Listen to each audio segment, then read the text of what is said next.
See, in previous lecture, what we have done, we did rules to draw ray diagram for concave mirror, and then we draw the image formation for different position of object in case of concave mirror, and we have practiced already.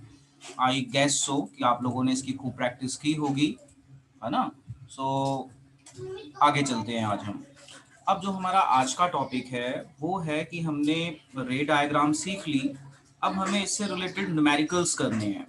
तो अब हम ये numericals कैसे करेंगे, ये main चीज़ है कि numericals कैसे करने हैं। तो न्यूमेरिकल्स करने के लिए आपको कुछ फॉर्मूले आने चाहिए। अब वो फॉर्मूले आपकी स्क्रीन पे और आपको यहाँ पे दिख रहे हैं। क्या है फॉर्मूले? सबसे पहले फॉर्मूले का नाम है मिरर फॉर्मूला। मिरर फॉर्मूला कोई भी मिरर हो उस पर लगता है, चाहे कनकेव हो चाहे कन्वेक्स हो, ये फॉर्मूला हमेशा लगेगा। क्या है formula? 1/f is equal to 1/v plus 1/u।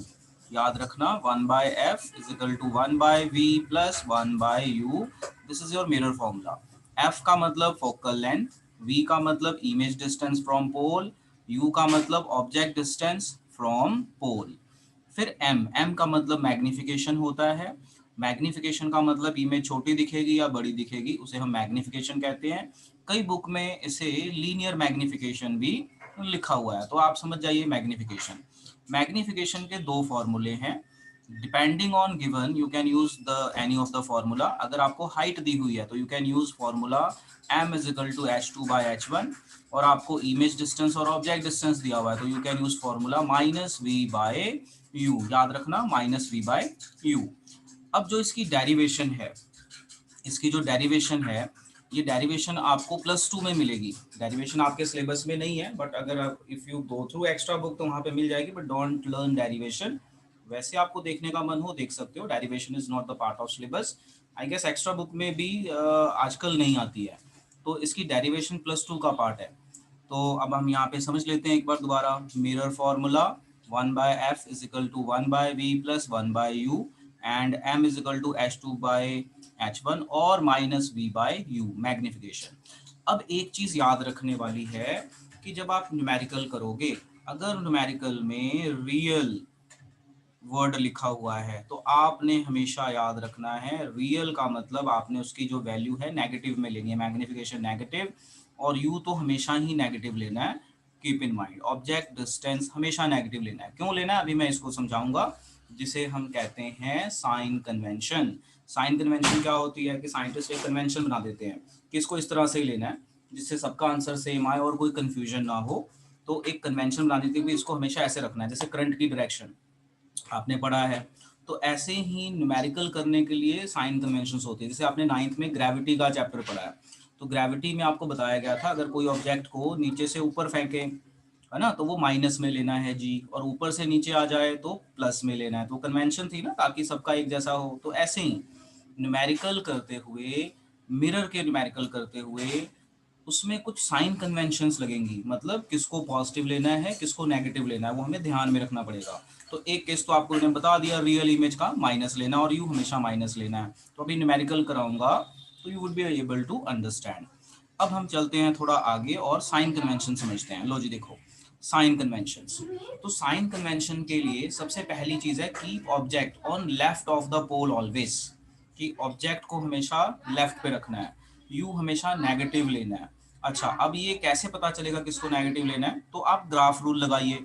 Graph rule का जो ओरिजिन होता है उसे आप मिरर जैसा मान लीजिए पोल, तो ओरिजिन से लेफ्ट वाली चीजें नेगेटिव, तो देखो यू हमेशा, ऑब्जेक्ट हमेशा लेफ्ट पे रखना है तो ये हमेशा नेगेटिव। और पोल से राइट वाले डिस्टेंस पॉजिटिव, पोल के अपवर्ड डिस्टेंस पॉजिटिव, पोल से डाउनवर्ड डिस्टेंस नेगेटिव। तो जैसे हम ग्राफ रूल लगाते हैं ना, ग्राफ में जो हम कन्वेंशंस यूज करते हैं उसी कन्वेंशन को यूज किया हुआ है और वैल्यूज को लिया हुआ है। तो आपका जो मिरर का सेंटर है वो पोल बन जाएगा। तो जब मिरर का सेंटर पोल बन गया तो पोल से लेफ्ट वाले सारे डिस्टेंस नेगेटिव, तो ऑब्जेक्ट हमेशा नेगेटिव लेंगे क्योंकि ऑब्जेक्ट हमने रखना ही लेफ्ट में है पोल के। तो ये चीज आपको क्लियर हो गई। और measure all distances from pole, तो आपका पोल जो है ओरिजिन है, कोई भी डिस्टेंस मेजर करना है, चाहे आपने ऑब्जेक्ट डिस्टेंस, चाहे इमेज डिस्टेंस, चाहे हाइट ऑफ द ऑब्जेक्ट, चाहे हाइट ऑफ द इमेज, तो आप उसमें ये ग्राफ रूल, मैं इसे अपनी तरफ से बोलता हूँ ग्राफ रूल, ये ओबे करेंगे, which is very very important, very very important. चलिए अब आप इसे नोट कर लीजिए। तो बेटा हम लोगों ने साइन कन्वेंशन पढ़ लिया, फॉर्मूला पढ़ लिया। अब बात आती है कि इसको न्यूमेरिकल में कैसे यूज करना है। तो मैं न्यूमेरिकल करवाऊंगा, मेरे करवाने के बाद आप 5-5 बार प्रैक्टिस करना घर पे। ध्यान से सुनो मैंने क्या बोला है, 5-5 बार, ठीक है। और एक ही टाइम बैठ के नहीं 5 बार प्रैक्टिस करना है, पहले एक बार, फिर थोड़ा गैप ले लो, फिर दोबारा, फिर गैप ले लो 1-2 घंटे का, फिर दोबारा, इस तरह से करना है, एक साथ नहीं, फिर तो भूल जाएगा बहुत जल्दी। लो जी, अब आ गया हमारा यहाँ पे first question of the numerical. देखो जी, फर्स्ट क्वेश्चन है, if magnification is +1, what do you mean by this statement. लो जी, बहुत ही इंपॉर्टेंट, हमें समझ में आना चाहिए। कह रहा है if magnification is +1, what do you mean by the statement. तो हम पीछे पढ़ के आए हैं कि अगर मैग्निफिकेशन प्लस हो तो वर्चुअल इमेज, और अगर माइनस हो तो रियल इमेज। देखो मैं आपको दिखा देता हूँ, पढ़ के आए हैं, रियल इमेज में मैग्निफिकेशन नेगेटिव, तो वर्चुअल में पॉजिटिव हो गया। मैंने यहाँ पे दोनों चीजें नहीं लिखी, एक लिखी है, एक का उल्टा हो जाएगा, और यू तो हमेशा नेगेटिव ही लेना है। तो लेट्स सी आर न्यूमेरिकल। सो देखो हमारा क्या है इस क्वेश्चन का आंसर। तो हमने इसको कैसे सॉल्व किया, what do you mean by the statement. तो अगर हम बोले ना मैग्निफिकेशन +1 है, इसके 3 मीनिंग है। पहला मीनिंग है image is virtual and erect, तो हमें पता है वर्चुअल है तो वर्चुअल एंड इरेक्ट। दूसरा मीनिंग है we know m is equal to -v/u, तो m की वैल्यू 1 है, पुट कर दिया, सॉल्व कर दिया, इसका मतलब है v is equal to u, यानी जितना ऑब्जेक्ट डिस्टेंस है उतना इमेज डिस्टेंस है। अच्छा, m is also equal to height of image upon height of object, तो m फिर से 1 पुट कर दिया, और height of object is equal to height of image आ गया, जो हमने प्लेन मिरर में पढ़ा हुआ है। यानी मैग्निफिकेशन 1 आ जाए तो ये आपका कुछ प्लेन मिरर वाला कंसेप्ट बन जाता है। प्लेन मिरर में हमने पढ़ा है height of object is equal to height of image, जितना ऑब्जेक्ट डिस्टेंस उतना इमेज डिस्टेंस, और वर्चुअल एंड इरेक्ट होता है। तो ये बहुत इंपॉर्टेंट क्वेश्चन है, और हमने पूरा न्यूमेरिकल की फॉर्म में इसको सॉल्व किया है। तो आप इसे नोट कर लीजिए, नोट करके मुझे डन बोलिए। ओके, तो हमने ये वाला एक सिंपल न्यूमेरिकल बोल सकते हैं, या सिंपल कंसेप्चुअल क्वेश्चन बोल सकते हैं इसको, ये हमने कर लिया। अब हम एक प्रॉपर न्यूमेरिकल करेंगे, तो वो न्यूमेरिकल ये रहा। अब आप देखिए कि मैं न्यूमेरिकल कैसे करवाता हूँ, आप इसको समझिएगा ध्यान से, मैं कैसे कर रहा हूँ, क्या करना है, किस तरीके से है। और जैसा आपको बताया, प्रैक्टिस 5 टाइम्स, प्रैक्टिस करोगे तभी आएगा, देखने से सिर्फ समझ में आएगा, प्रैक्टिस करने से याद हो जाएगा। अब देखो क्वेश्चन है, an object placed at a distance of 30 centimetre from concave mirror. तो कनकेव मिरर हमने पढ़ा है, उसी का न्यूमेरिकल है, concave mirror. If it's focal length is 10 centimetre, calculate image distance. मतलब गिवन में क्या है, यू हमें दिया हुआ है 30 सेंटीमीटर, एफ हमें फोकल लेंथ हमें दिया हुआ है 10, और हमसे पूछा है इमेज डिस्टेंस। तो उसको मैंने क्वेश्चन मार्क कर दिया, इमेज डिस्टेंस हमसे पूछ रहा है। अब उसने बोला है कनकेव मिरर, तो मैं क्या करूंगा, मैं रफ में कनकेव मिरर ड्रॉ कर लूंगा, ताकि मैं ग्राफ रूल लगा सकूं और साइन कन्वेंशंस ले सकूं, और कुछ नहीं। तो ये हो गया पोल, ये हो गया सी, ये हो गया हमारा एफ, तो ये चीज हो गई। अब हम आते हैं साइन कन्वेंशन, क्योंकि न्यूमेरिकल करने के लिए हमें साइन कन्वेंशन चाहिए। तो हमारा यू तो हमेशा नेगेटिव होगा, तो -30 सेंटीमीटर हो गया। ठीक है, जो चीज निकालनी है उस पर कोई कन्वेंशन नहीं लगेगी, जो गिवन वैल्यूज है वहां पे लगेगी। अब फोकस, फोकल लेंथ, तो देखो पोल से लेफ्ट में ही है फोकल लेंथ, तो फोकल लेंथ की भी साइन कन्वेंशन -10 सेंटीमीटर। प्रभजोत समझ में आ गया ये माइनस क्यों लिया, कि हमने सारे यस डिस्टेंस सर। कहाँ से मेजर करने हैं, पोल से, तो यू तो हमेशा ही माइनस हो गया। अब हमारी फोकल लेंथ भी तो इधर ही है ना, लेफ्ट में ही है ना, तो ये भी माइनस। अब हम फॉर्मूला लगाएंगे, कौन सा फॉर्मूला लगाएंगे बताइए, विच फॉर्मूला, मिरर फॉर्मूला। तो 1/f is equal to 1/v plus 1/u, तो 1/-10 is equal to 1/v minus 1/30। बोलो ये वैल्यूज मैंने कैसे डाली, समझ में आ गया प्रभजोत। अब आपकी यहाँ पे मैथ्स यस लगेगी, सर। यहाँ पे अब साइंस खत्म हो जाती है, अब मैथ्स लगेगी। तो अब आपको v निकालना है, तो आप क्या करो, -1/30 plus 1/30 is equal to 1/v। v को निकालना था, हमने लिख लिया, एनी प्रॉब्लम टिल हेयर, यानी मैंने v को नहीं छेड़ा, इसको मैं ले गया, इसकी साइड चेंज कर दी, तो साइड चेंज कर दी तो पॉजिटिव हो गई वैल्यू। अब बोलो एलसीएम, बोलो कितना आया, 1/v इज इक्वल टू, बोलो बेटा, 3/30। कितना आया एलसीएम 10 का और 30 का, कितना आता है? 30। 30। अब आप इसे सॉल्व करो, 10 3 जा तो -3, तो ये आ गया आपका 30, ये आपका आ गया +1। चेक करो मैंने ठीक किया कि नहीं, बोलो, चेक करके देखो। 10 से इसको डिवाइड करो 3 आ जाएगा, 30 से डिवाइड करोगे तो 1, ये 4/, ठीक किया है मैंने, बताइए। यस। तो अब आप इसे सॉल्व कर लीजिए, कितना आएगा ये आंसर, ये आ जाएगा -2/30 और v इज इक्वल टू -30/2 और 15 सेंटीमीटर माइनस में, मतलब रियल इमेज बनेगी। मतलब कौन सी है, माइनस में आया ना v, तो आपका मैग्निफिकेशन आप इससे मैग्निफिकेशन भी निकाल सकते हैं। अब आपको v और u आ गया है तो you can also find magnification. यहाँ पूछा नहीं है बट हम मैग्निफिकेशन भी निकाल लेते हैं। तो m is equal to -v/u, minus v कितना आया -15, u कितना था -30, यही था ना। तो ये माइनस कैंसल, तो मैग्निफिकेशन आ गया -0.5 विच इज रियल, ये शो करता है रियल एंड इन्वर्टेड इमेज बनेगी, रियल एंड इन्वर्टेड। चलिए अब आप इसे नोट कर लीजिए और कैलकुलेशन देख लीजिए, कई बार कैलकुलेशन मिस्टेक मुझसे भी हो जाती है, एक बार चेक कर लीजिए और इसे नोट करके डन बोलिए। हाँ जी बेटा, अब जो हमने आंसर निकाला है ये सही है या नहीं है, हम इसकी क्रॉस चेकिंग भी कर सकते हैं। वो अब मैं आपको सिखाता हूँ कि हम इसकी क्रॉस चेकिंग बेटा कैसे कर सकते हैं। सो देखो क्रॉस चेक करने का तरीका क्या है, जो आपको फोकल लेंथ दिया है ना वो देख लो। तो फोकल लेंथ 10 है तो आपका रेडियस ऑफ कर्वेचर 20 हो गया, तो ऑब्जेक्ट डिस्टेंस है 30, मतलब ऑब्जेक्ट 20 से दूर है। मतलब ये कौन सी कंडीशन बन गई, when object is beyond C, second condition. तो हमने पढ़ा था अगर ऑब्जेक्ट बियॉन्ड सी हो तो इमेज बनेगी सी और एफ के बीच में। तो सी और एफ के बीच के मतलब 10 से 20, यानी आपका आंसर अगर 10 से 20 के बीच में आ रहा है तो सही है। तो हमारा आंसर कितना आ रहा था, देखो कितना आ रहा था, 15 आ रहा था, इसका मतलब सही। -15। यस, तो 15 यानी इसके बीच में ही आ रहा है ना, इसका मतलब हमारा आंसर बिल्कुल सही है। अब मैग्निफिकेशन देख लो, हमने पढ़ा था कि इस केस में ना इमेज छोटी बनती है, तो देखो 0.5 यानी छोटी, 0.5 तो छोटी वैल्यू होती है, तो इमेज छोटी बनी है, इमेज छोटी बनती है। तो ये तरीका भी है क्रॉस चेक करने का जो मैंने आपको सिखा दिया। अब आप मुझे ये बताइए, आप लोगों ने नोट कर लिया? यस। चलो, अब यूजेस ऑफ कनकेव मिरर है, आपको मैं 1 मिनट देता हूं, आप इसे पढ़िए और इसे कॉपी में नोट कर लीजिए, फिर मैं एक एक यूज को 1 बाय 1 समझाऊंगा। हाँ जी, अब हम बड़े इंपॉर्टेंट टॉपिक पे आ गए, जिस टॉपिक का नाम है यूजेस ऑफ कनकेव मिरर। अब देखो जो हमारा कनकेव मिरर यूज होता है कहाँ कहाँ होता है, टॉर्चेस में होता है, सर्च लाइट्स में होता है ना। टॉर्च और सर्च लाइट में क्या फर्क है, टॉर्च छोटे साइज का होता है, सर्च लाइट बड़े साइज का होता है। आपने फिल्मों में देखा होगा चोर भागते हैं ना, तो वो सर्च लाइट घूम रही होती है, उसका फोकस बहुत अच्छा होता है, तो वही चीज है।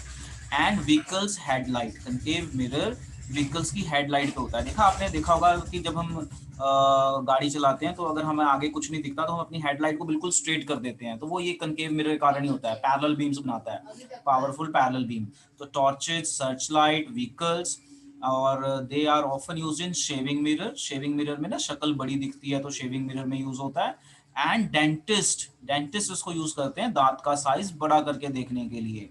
सो ये कुछ यूजेस हैं। और एक बड़ा इंपॉर्टेंट यूज है जिसको मैं येलो कलर से कर रहा हूँ कि large concave mirror are use to concentrate sunlight to produce heat, heat in solar furnace. अब मैं आपको ये सोलर फर्नेस सिखाता हूँ कैसे होता है। तो ये सारे यूजेस ये 5-6 यूजेस हैं जो आप याद कर सकते हैं और बहुत बहुत इंपॉर्टेंट है, पेपर में पूछे जाते हैं अलग अलग तरीके से। अब देखो सोलर फर्नेस से कैसे, देखो क्या होता है, वो ना कनकेव मिरर लगा देंगे ऐसे, और फर्नेस तो आपको पता है ना, भट्टी। तो एक तो भट्टी होती है आग लगा के, सोलर भट्टी भी होती है। सोलर भट्टी में क्या होता है, बहुत सारे मिरर लगा देते हैं कुछ टेढ़ा करके, ऐसे कनकेव मिरर लगा देंगे। अब मान लो ये सन है, तो सन की लाइट जब आएगी तो ये जो सन की लाइट है ना, ये एक पॉइंट पे रिफ्लेक्ट कर देगा। ये सन की लाइट आई, ये सन की लाइट को एक जगह पे, जैसे मान लो ये ऑब्जेक्ट को गर्म करना है, दिस इज योर ऑब्जेक्ट जहाँ पे आप गर्म करना चाहते हो, तो बहुत सारे रिफ्लेक्टर्स लगा देंगे इस तरह से कनकेव मिरर वाले। तो कनकेव मिरर क्या करेंगे, ये जितनी भी रेडिएशन आएंगी इनको एक जगह पे भेज देंगे, जितनी भी रेडिएशन आएंगी, अलग अलग जगह से दिखा देता हूँ।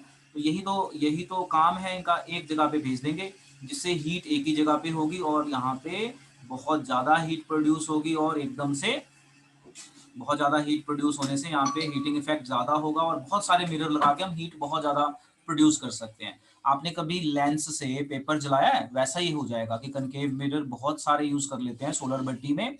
तो वो क्या करता है कि सनलाइट जितनी भी आते हैं उनको एक डायरेक्शन में भेज देता है, एक पॉइंट पे, तो वहां पे हीट बहुत ज्यादा होगी, तो उस भट्टी में हीट बहुत ज्यादा बनेगी, और उस हीट से जो भट्टी का काम होता है वो करवा सकते हैं। इसका ड्रॉबैक यही है कि ये सन की प्रेजेंस में ही होगा, सन नहीं है तो ये काम नहीं करेगा। तो अब आप इसे एक बार दोबारा पढ़ लीजिए, फिर हम न्यूमेरिकल पे फोकस करते हैं। ओके बेटा, तो आपको मैंने यूजेस सिखा दिए, यूजेस बहुत इंपॉर्टेंट हैं, आप इसे पढ़ लीजिए दोबारा, और याद करने वाला काम है, इसे आप याद कर लीजिए, समझा दिया है मैंने। अब हम चलते हैं बहुत ही इंपॉर्टेंट टॉपिक पे। क्या है टॉपिक हमारा, न्यूमेरिकल। सो ये रहा न्यूमेरिकल। अब मैं इस न्यूमेरिकल को पढ़ता हूँ, इसको मैं सॉल्व नहीं कराऊंगा, आप सॉल्व करके मुझे आंसर भेजेंगे बाद में। कह रहा है एन ऑब्जेक्ट, मैं गिवन में हेल्प कर देता हूँ, साइन कन्वेंशंस वगैरह आप खुद लेंगे, और आई विल सी, मुझे आप व्हाट्सएप कर देंगे ये सारा। So I am going to write just given. An object 4 centimetre in size, मतलब H1 4 सेंटीमीटर है, is placed at 25 centimetre in front of concave mirror, मतलब object distance 25 centimetre. Focal length भी दी हुई है, फोकल लेंथ दी हुई है 15 centimeter. At what distance from the mirror should screen be place, तो स्क्रीन पे इमेज बनती है, यानी वी पूछा है, जो पूछा है वो भी लिख लो। In order to obtain sharp image find the nature, तो नेचर तो आपको पता चल ही जाएगा, एंड साइज मतलब H2 भी निकालना है। तो बस अब मैंने सिर्फ गिवन लिखा है, मैंने साइन कन्वेंशंस नहीं लिखी। मैं आपकी हेल्प के लिए यहाँ पे मिरर बना देता हूँ, ये रफ डायग्राम बनाई जाती है ताकि हम अपनी साइन कन्वेंशंस ठीक ले पाएं। सारे डिस्टेंस पोल से मेजर करने हैं, तो आप देख लेना किसको नेगेटिव लोगे, किसको हाइट अपवर्ड होगी तो हाइट पॉजिटिव आएगी। तो ये हो गया।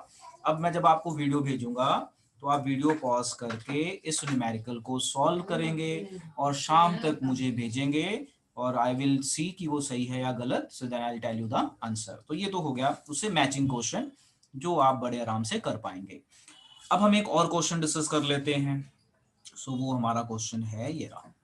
अब ये क्वेश्चन बहुत इंपॉर्टेंट है, इस क्वेश्चन को जरा आप समझिए, वेरी वेरी इंपॉर्टेंट क्वेश्चन।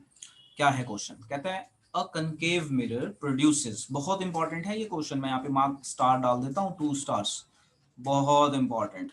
अ concave mirror produces 3 times magnified real image, देखो ध्यान रखो 3 टाइम्स मैग्नीफाइड रियल, यानी m हो गया -3। समझ में आया मैंने क्यों लिखा 3, क्योंकि क्वेश्चन में कह रहा है कनकेव मिरर प्रोड्यूसेस 3 टाइम्स मतलब 3, मैग्नीफाइड रियल, रियल के लिए माइनस यूज करते हैं, हो गया। Of object place at 10 centimetre, तो ऑब्जेक्ट हमें है 10 सेंटीमीटर, तो ऑब्जेक्ट हमेशा माइनस लेते हैं। अच्छा, where is the image located, आपसे पूछा है वी, ठीक है। अब आप फॉर्मूला रिकॉल करो, हमारे पास मैग्निफिकेशन के 2 फॉर्मूले हैं, m is equal to minus v by u and m is equal to H2 by H1। मुझे बताओ कौन सा लगेगा इसमें से, बोलो। 2 फॉर्मूले हैं ना मैग्निफिकेशन के, बोलो कौन सा लगेगा। First m is equal first to वाला minus लगेगा, v by u. वो लगाते हैं m is equal to minus v by u, minus v तो हमें निकालना है। अच्छा, v हमें निकालना है, u दिया हुआ और m दिया हुआ है, तो m है हमारा -3, v हमें निकालना है, u है हमारा -10, तो minus minus cancel, cross multiply कर लीजिए, तो v is equal to -30 30 centimeter. Very important numerical, very important. अब आप इसे नोट कर लीजिए, नोट करके मुझे डन बोलिए। हाँ जी बेटा, अब हमने ये क्वेश्चन कर लिया, तो हमने यहाँ पे कनकेव की डिस्कशन कर ली, कनकेव मिरर रूल पढ़ लिए, फॉर्मूला पढ़ लिया। अब बच्चे ना 2 गड़बड़ करते हैं।